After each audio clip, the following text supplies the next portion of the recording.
All right, we're on air. Okay, so today is Tuesday, October 2nd, 2018. My name is Kimatina. I am a top contributor in the Google for Education and CS First Help Forum, and I'm a Google certified trainer. And I am so happy to have my friend on the show today, Carolina Carner. She's from Texas, and she's a veteran teacher of 19 years. So she's got a lot to say, a lot of experience. She loves immersive learning, and she's a differentiation specialist. She's a teacher ambassador for Dish and Quiziliz, and she's the top contributor for the Google, what is it?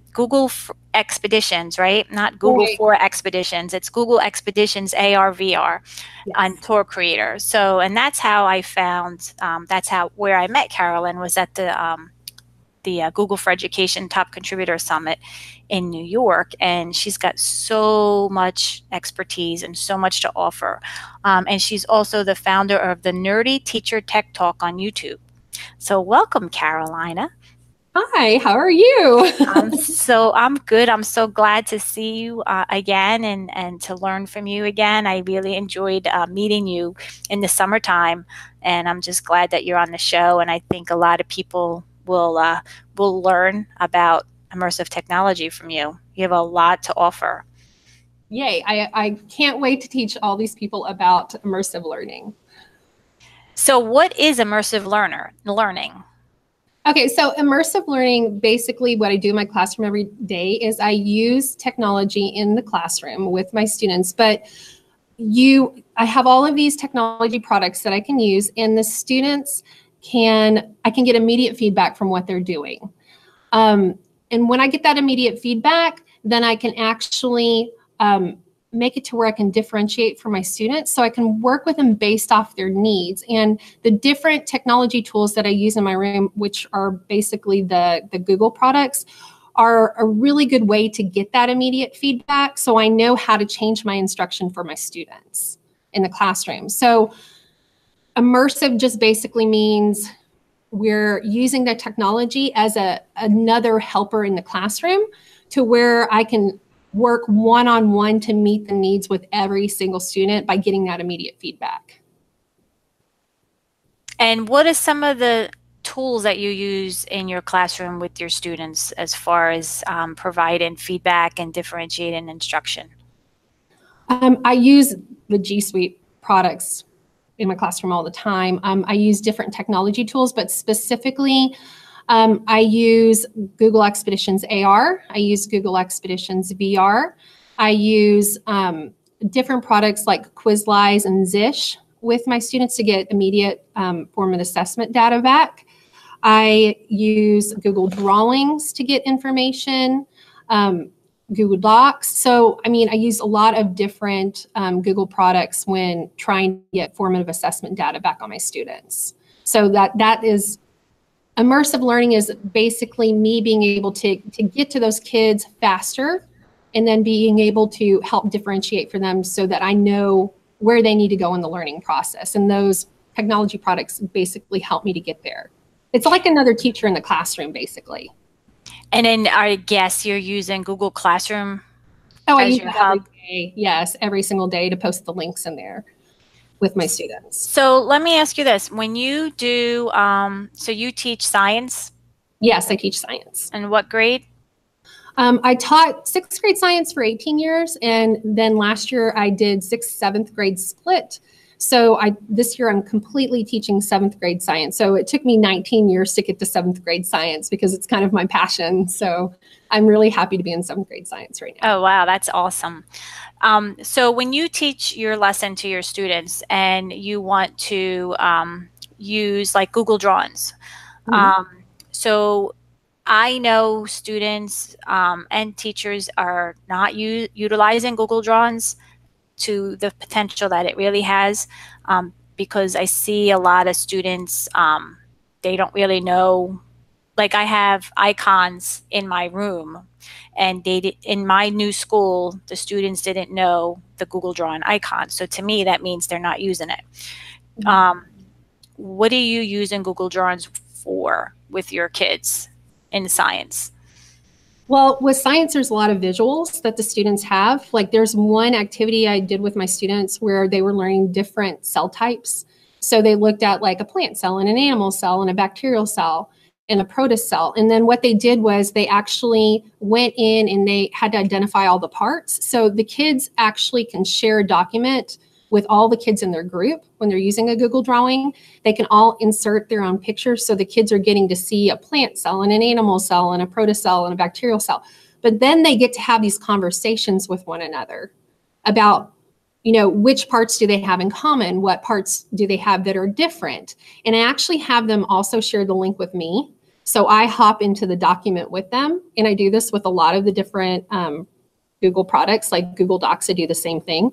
But I'll get in there with them in the document. And if I see that somebody's stuck and doesn't have any idea of what they need to be doing, then I'll start to have conversations with the student within Google Drawings to make sure that they're on the right track.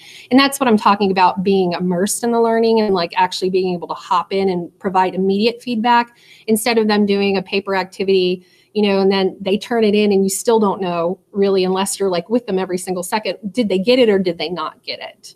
So I'm there with them in the learning, giving them feedback. And that's what I love about immersive learning.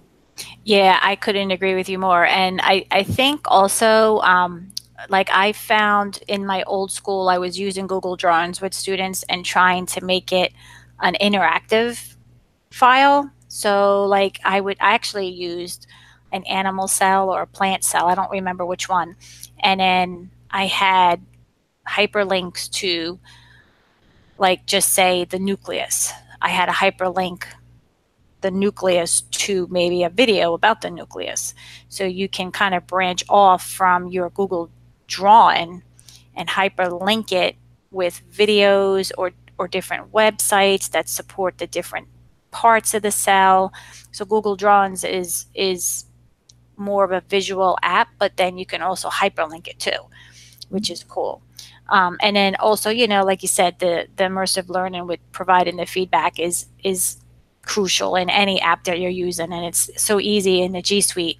But what about Google Expeditions? Now, I know this is your niche here, Google Expeditions, VR and AR. So tell me how you use that with your students, and basically, how do you align that with your units?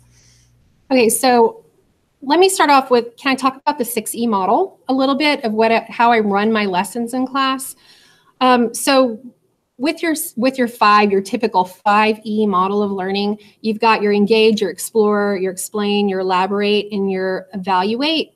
I like to add a 6E, and that's basically extension or extending the activity past the evaluate.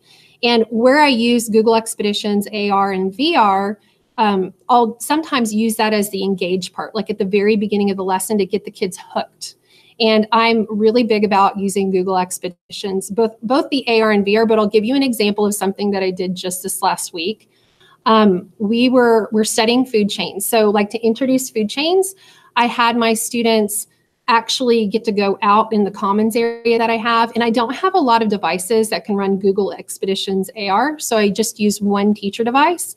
And I have my students line up and they will actually go by the device and they'll get to look at the objects. And then they go back to their seats and then they get to sit down and they get to draw what they saw. So I lead it with my students, and they get to line up and look at the object, draw it, and then we have a discussion about each one of the objects. And it's worked out so well just to make sure that they're seeing each sequential part of what those scenes are supposed to be like in Google Expeditions AR. And the kids are really retaining the information from me being able to just show them something in the beginning, an image or part of a concept, and then they have something to attach their learning to. So they're being immersed in the learning by actually getting to see these things. Sometimes they don't even know what a herbivore looks like, an herbivore, or a carnivore. They don't have a concept of it, but whenever they get to see it, then when we start talking about it in class, they have something to attach that knowledge to. So, AR has done that for me. We did another activity. So we did food chains, and we also did photosynthesis was another one that I introduced unit just by taking them out into the hallway and showing them, the sun is the start of photosynthesis. And then just talking about, there was like an object where they could actually see the carbon dioxide and they could see the water molecule. So I had them draw that. And then we came back to the classroom and they were like, okay, well, what are those things going inside of this certain part of the cell? You know, we're talking about chloroplast, and they just led to, they'd had that visual in their head. So then everything else was so much easier during the unit for them to attach it to. So I love using AR at the beginning, and then VR, we're getting ready to do a unit on biomes. What better way to start off biomes than by actually showing it to them? So what's this one? Because they have some background knowledge, like what is this biome? This is the desert. You know what I mean? So when they start to actually go through and research about the different biomes, they've actually been there with VR Expedition. Yeah, so just back up a little bit. So just explain, like I know what it is, but I would like you to explain it to the audience, since you know, you are the guest and I know you know the answer. But Yeah. what can you just explain briefly, like what is AR and VR? Oh, definitely. A lot of teachers don't know the difference between AR and VR. And I do staff development a lot for the teachers in my district. So augmented reality is taking an object and putting it in your personal space. So my students, when we were learning about food chains, I'll pull up an image using my cell phone of the sun, basically would be the first object that they see, but it's kind of like floating around in their space when it's AR. So they get to see the sun, and it's like you can see the rest of the classroom behind it, but it makes them feel like, oh my goodness, the sun is here with me. And then you can go through and you can see those objects in the classroom. With VR, it's like taking a virtual field trip. Like I can't take my kids to the desert. You know, I don't have the money to do that. I wish I could. But they get to go to these different biomes. They get to experience these different places that these kids probably wouldn't get to typically go to. Like I haven't been to half of the biomes in a VR expedition. So it's just AR is bringing it into your physical space and VR is going there, basically. Yeah, I was surprised too that a lot of both students and teachers didn't know what AR VR was, and I didn't even go into MR, right? MR is totally, or MX. Is it MX or MR? There's mixed reality as well. I mean, it's mixed reality. It's branching off into a lot of different things, but just it's so brand new, I think, for a lot of people, and they don't know exactly how to implement it in the classroom. And I'm just all about it. Like whenever something new comes out, I want to take it if it's something that's useful for my students that I feel like I can get immediate feedback from it. I want to be able to use that with my kids to make sure they learn the most that they can learn. So yeah, I agree. But you know, like it's funny you said the same thing that I was thinking too. Like the teachers didn't understand what it was, and it's not just the teachers; it's the students too. Right. Because I've interviewed, like, you know, the kids came to my class. I don't have a class, so I see all the kids in the school, and I was explaining to them, you know, this opportunity about Google Expeditions and things along that, and VR and AR, and the room got really quiet when I asked them what is AR and VR. Yeah, that we have to remember they're great users of technology, but they don't really know or understand some of the things that they're using. You know, they've seen augmented reality by playing Pokemon Go. Yeah, I was going to say that. But they didn't know, they couldn't, you know, when I asked them a question in that content, they couldn't give me an answer. So we have to, you know, we have to kind of remember, just because they're great users of technology doesn't mean that they have the basic understanding of, you know, what it is, what those apps are, or what those meanings are. So I'm glad that you clarified that. Oh, thank you. So what else do you do as far as your 6 E's? Okay, so well, that was the engage part of it. So I use AR and VR. But with the Explore, I do, sometimes we'll do virtual simulations where I'll put online lab simulations into Google Classroom, and then the students can actually do the labs online. So I love Google Classroom because anytime I have a virtual lab that I want my students to complete, there's tons of great resources that you can use. You can use the PhET website, you can use Explore Learning Gizmos. You just put them into Google Classroom. All the kids can get onto the activity at the same time, and then they're having this exploration where they're trying to figure out something new for the first time. And it's in that immersive learning space. I do lots of, obviously, since I'm a science teacher, we do a lot of hands-on activities, but you can also incorporate technology to make sure that the students are understanding the activity by having them take a picture of what they've completed in a lab. And you can have them like with a Google Doc. I don't know if a lot of teachers know that, but you can actually go into a Google Doc, you can hit insert and then go to the camera feature, and the kids can actually take a picture of what they've completed in a lab activity. And then I have it easily accessible to me to where I can grade it. You know, I can go into their document and I can look and see what they've done, where I'm not having to, I mean, I network with my kids. I go around the classroom as well when we're doing a lab, but it's nice to just have it all there in one spot for me as well with a hands-on lab. So with Explore, that's just two ways that I'm using the technology in my classroom.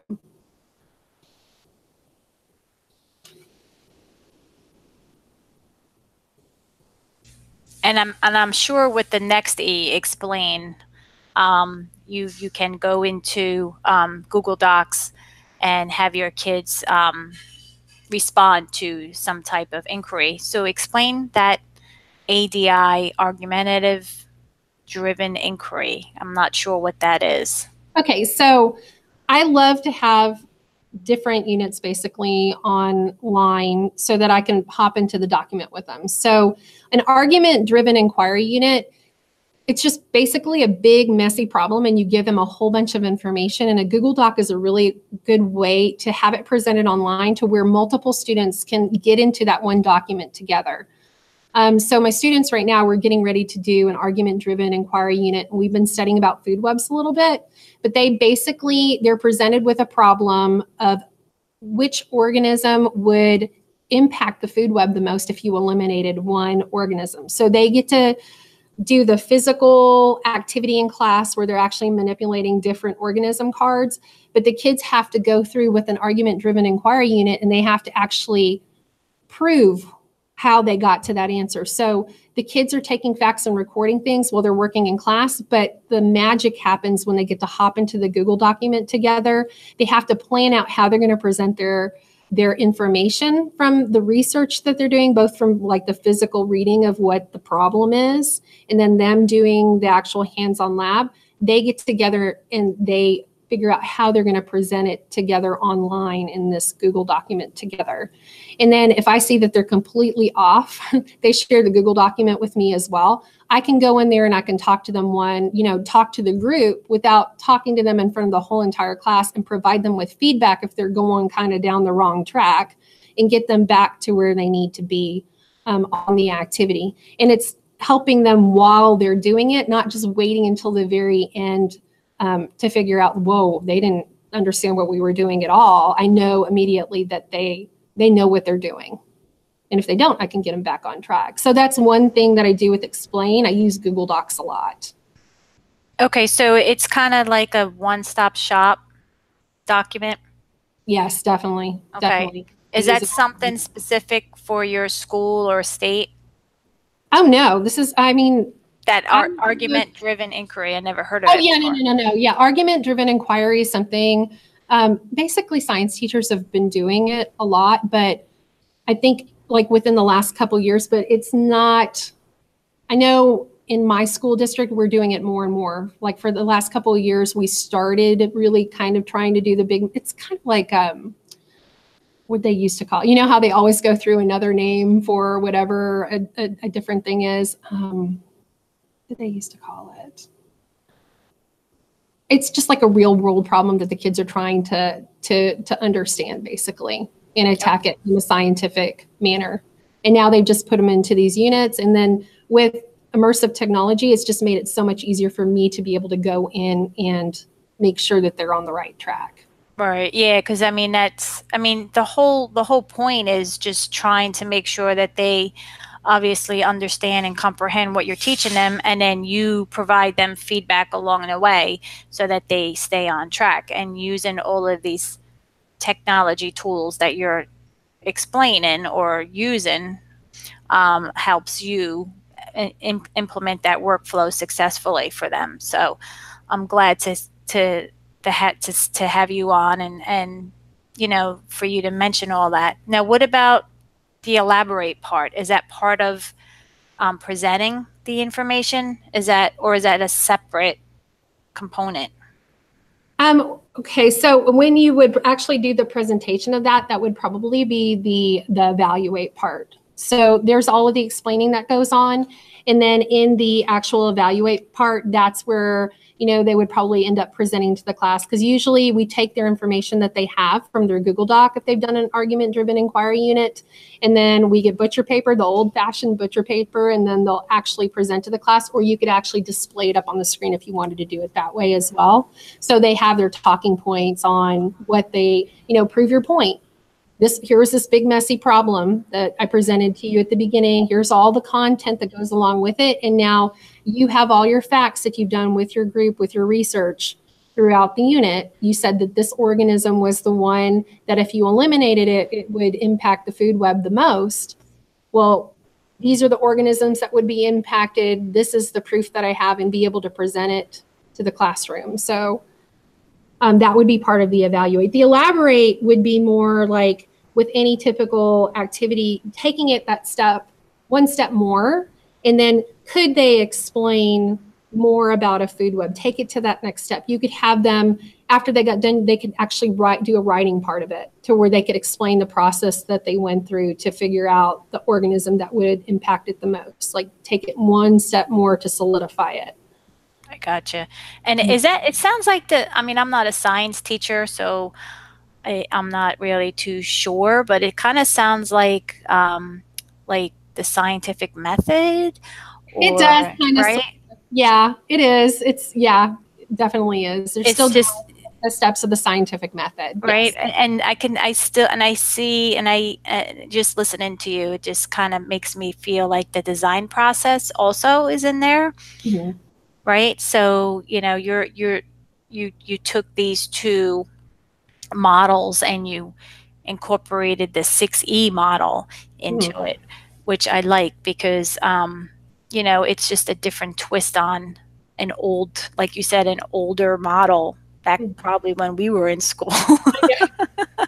Well, right? I've been teaching for a long time now. So I've taken different things that I like, and I'm kind of merging them together to make my own thing. Yeah, because I think this gives it more of a new, or like a 21st century twist to it, Mm-hmm. which is nice because, like you said before, a lot of things like old school come back around. Yes, they do. And so you made it come back around with a different twist, which is good. And then the last E that you have here was your favorite. You were saying the extension part. Well, So don't forget the E. The last E was extension. Did we go over that already? No, we haven't gone over extension, but we forgot evaluate. So I thought we went over that. I went over it just a little bit, but sorry. I love Google Forms. I can't not talk about Google Forms because I don't even know how to explain it. I can see right away that my kids have it or they don't have it. It's like you go down the line and everybody's got producer except for this one kid, all written on their little Google Forms. So just for teachers across the world, I just want to make sure that if you're not using Google Forms, you really need to, because it will save you so much time with grading, number one. And then you have all this feedback that's immediate for you in your classroom. You can pull, like while your kids are doing an extension, I will tell you about that in a second, but while they're doing the extension, you can actually pull those kids up. And if they have misconceptions and they're not learning the material, you can use a Google form and just go down the line and just have that one-on-one conversation with those kids just to get them to where they need to be. That's all. All these products help me, and they're like another teacher in the classroom helping me out. And it's nice to be able to use these products and get the information right away. So like even with a Google form, you're using it as an assessment tool. You'll get the grade or you'll get the information immediate. And so you can at that time determine if you need to meet with the student to provide more support, or extend or extend on it, or maybe challenge the student. So it's always, you know, you get the information right away. There's no lag time there with Google Forms. Yeah, so I agree. If you're not on Google Forms, get on there because you're missing the boat. Definitely. Yeah, and then Google Classroom is awesome for summative assessments too as well. Just having the link to a place where you have your Scantron online, you can get that summative assessment data back as well fast for you, so that you can talk to those kids that you need to that weren't successful if it's a summative assessment and it's at the end of a unit. So, I mean, Google Classroom keeps me organized. Any formative assessment tool that I need, I just put it in there, and then I can find out right away where my kids are and what I need to do for them. So monitor, monitor, monitor is my thing. Yeah, I agree. Okay, now are we done with evaluate? Can we move on to totally extension? Done with evaluate. Now we're going to go on to my favorite thing. Okay, because I want to hear about your favorite thing. Okay, so the 6E, and I know that not everybody has a 6E, but mine is extension. Because what happens if you get to that evaluate process and you find out that kids don't have it and they're not ready to move on? Do you just leave them behind? No, you don't leave them behind. You need to build in time into your class where you can help those kids out, but you also need to not forget about those kids that have it down and they need an extension time.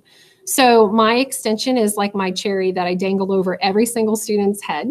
And they absolutely love extensions. And basically what I do, that's the time where I find like VR 360 videos that the kids can do independently for an extension. So if they've mastered the concept and they have everything done, we did like a Quizlize or a Zish quiz, and they got 100%. They purpled out on it. They mastered the content. I'm not going to make them stay in that same mode. I'm going to let them go on and they can, you know, learn about something that maybe they won't learn until 8th grade, you know, something that is going to be pertaining to the unit that we're covering, but let them move on. So like for this unit today, I had my students, the ones that were done, and I probably had like 10 kids out of like 140 that were completely finished with the activities that I had planned in class today. Like they'd finished their Google Forms, they'd finished some Google Docs that they were supposed to turn in.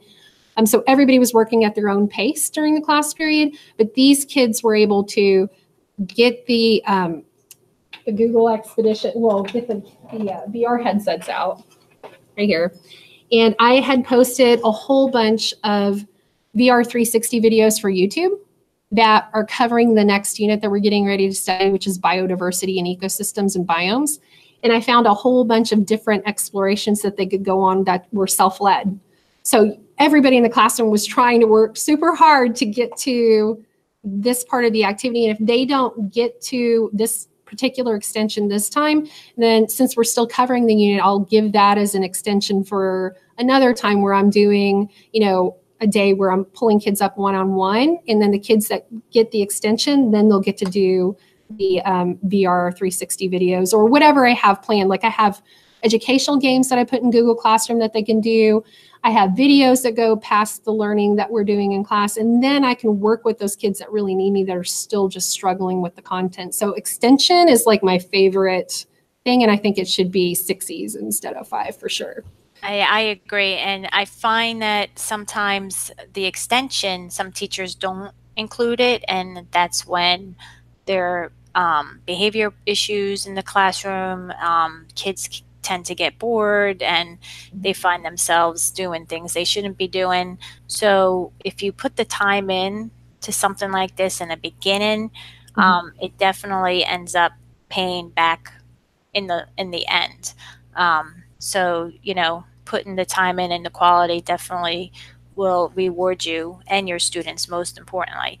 But you had mentioned one thing before I let you go.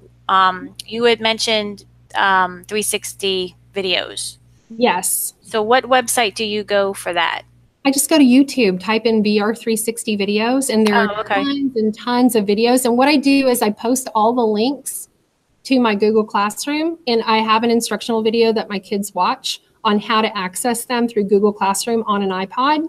And then they just go to Google Classroom. I don't teach them how to do it. I use a lot of instructional videos where I just record it once and then I put it into Google Classroom. The kids have to watch the video, and then they manage everything on their own with that. So Yeah, I'm a proponent for that also. I kind of give the kids like a one-stop shop, like a hyperdoc, mhm. big screencast for them and have them just really be independent and figure it out. And then after they figure it out, they can show me, you know, but Oh yeah, yeah, I feel that's an important skill for students to have, and some students are lacking that kind of um, guidance or exploration or experience, you know?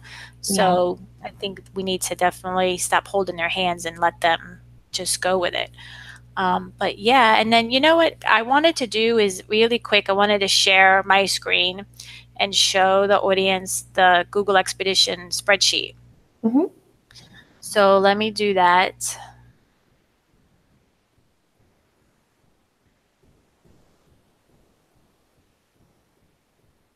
Can you see my screen? Yes, it's awesome. Okay, cool. So if you just Google, like if you go to a new tab and you just Google Google Expeditions spreadsheet list, this should come up. And basically, there's tons of VR expeditions, which is on its own separate sheet at the bottom. And then there's AR expeditions.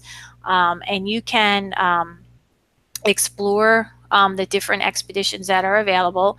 And what I told staff at my school was to click inside the spreadsheet and hit Control F, because Control F will find um, a word or a keyword in the spreadsheet. And if you type in, I don't know, let's just say museum, you can see here there's one of 199 hits of the word museum in this spreadsheet. And then in order to go through it, you can just hit the down arrow to pan through each instance of the word museum. And then you can, you know, see which expeditions are available. And then the panorama titles are available here. These are just basically for this 9/11 Memorial and Museum. There's 9 panorama titles, so you can think of it as like 9 chapters. And then within each chapter, there's points of interest that go over specific information about something at these titles. Um, there's the location. Here's a description. You can view, you know, the expedition by clicking on the website here. And, you know, if you have any additional lesson plans that you want to share with the Google Expedition team, you can click on this link here and you can fill out the information that pops up on the form. And AR is the same way. You can explore AR the same way and see what's available. The team is always updating um, the list, so you could always go back in and search for something that wasn't there. It might be there the next time you go in. I would highly recommend that you bookmark this page someplace so that you always have someplace to reference it. It's much easier that way. Well, since I'm sharing my screen, Caroline, I'm just going to wrap it up. Is that okay? Did you have anything else you wanted to add? I just wanted to say you can do self-guided mode. My students will do anything to do Google Expeditions AR or VR on their own. A lot of the time lately, my kids have been doing AR on their own, but as long as it's pertaining to the content that we're studying, that is something that they would love to do for an extension. Yeah, I am starting to get into this now, so I really curious to see. Um, I have a lot of social studies teachers who are interested in this, Mhm. but I'm trying to push it out there, definitely for science. I want to try to get math teachers in to use this. I think the kids, when I was explaining it to them, they were really hooked on just knowing that we have this technology. So I'm really excited about the opportunities for using this type of immersive technology for the kids. And then, of course, with me being a tech teacher, um, the core subject teacher would have to follow up with, you know, comprehension and understanding of the lesson after the kids used immersive technology. But for me, they would just come into my class, go over the technology, help them get going with it, and then be a resource there for the teacher as the teacher goes through the expedition with the students. So I'm in a different role than you are, because I don't have my own class, but it's the same experience though. It's there to help the kids understand the content. Yes, definitely. And if your school district allows your students to bring their own device, that is something, I mean, kids will do anything to be able to use their own device in class. So my students, I'll tell them we're going to do the food chain activity, and they'll actually download it at home before they come for that day in class. And they're like, I get to use my phone in class today. Like most teachers are like, put it up. I'm like, let's get them out and use them. So they're so excited. Yeah, that's a whole nother episode. I should have an episode just about that. My new school doesn't have BYOD policy, and I'm very glad about it. Let's just put it that way. Oh, okay. Yeah, so it's all good. But yeah, I hear you. We have a lot of iPads and devices that that are available for the students. So we're in a little different situation where we don't need BYOD. Yeah. But yeah, I totally understand. But that's a whole nother topic. Yeah. But all right, well, let me, is there anything else you want to share, or is that it? Well, like I said, I'm so thankful for all these G Suite products because it's made my life easier, and I know where my kids are at, and I can help them to make the gains that they need to. So thank you so much for letting me talk to everybody in the world. No, I'm glad that you were able to come on. I know we had a schedule conflict, and thank you for making time to come on. I told you it's no stress, right? So it's fun, and I did learn a lot. I'd like to, maybe you can put in the agenda doc the virtual lab websites. I know you mentioned them in there, but maybe you can put the active links in there, because I like to be able to share that with teachers at my school also. So that would be helpful. I'm going to just share my screen really quick so I could show people where to go for your notes, because you gave so much information. I want people to be able to reference the doc. So you could see my screen, right? Yes. Okay. So if you want to reference the show notes or my website, you can go to bit.ly/the Sweet Talk website, and you can go to episodes. And the show notes for today's episode with Carolina will be listed here. And if you click on the show notes, she put a lot of information in here about the 6 E's, immersive learning, some of the apps that she does use, and examples. So I would definitely check this out. And she is going to add some hot links for different websites in here as well. The YouTube link will be here also if you want to watch it later on. If you want to be a guest on my show, please click on the guest tab and then fill out this form. And I will email you as soon as I can to set up a date for you. My show is now on a podcast, and it is available on Podbean. So you can check that out on Podbean, and you can also find me on Google Play Music. And that is it. Let me go back.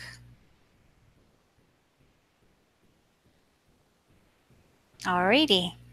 Okay. Well, thank you again, Carolina, for being on. And again, I always learn from you, and I'm so thankful that you were on to share. So if anybody wants to get in touch with Carolina, you can find her on Twitter. Subscribe to her YouTube channel at Nerdy Teacher Talk Tech. Tech Talk.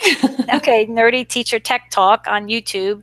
And she's got some information on the show notes there as well. So tweet out to her if you have any questions, email her, and hopefully you found this episode helpful. Thank you very much for watching. Until next time. Bye. Bye.